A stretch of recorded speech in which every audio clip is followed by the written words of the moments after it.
মতকৰ ডেকা আমি কবি জ্যোতিপ্ৰসাদ চেতিয়া। শান্তিৰ নামত শৃংখল পিন্ধাই নীৰৱ কৰি ৰাখিব বিচাৰে আমাক সঘনাই।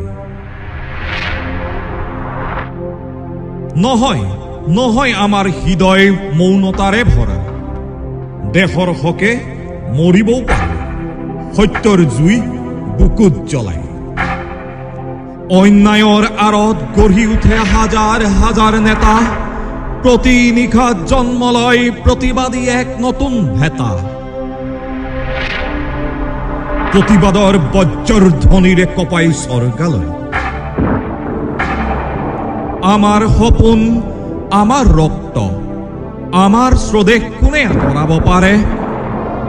অন্যায় হাৰে, সত্য জিকেই, মুক্তিৰ পথত প্ৰতিবাদী কণ্ঠই। অন্যায়ৰ আগত মূৰ নুদুৰাও, প্ৰাণ গুচি গলেও হাৰি নাযাওঁ।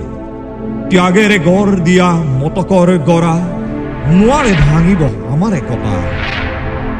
চেপি চেপি ধৰিলেও প্ৰতিবাদী কণ্ঠ, দেহে মনে জ্বলি উঠে সংগ্ৰামৰ পথত হাঁহি হাঁহি অন্ধকাৰত প্ৰতিৰোধ কৰোঁ।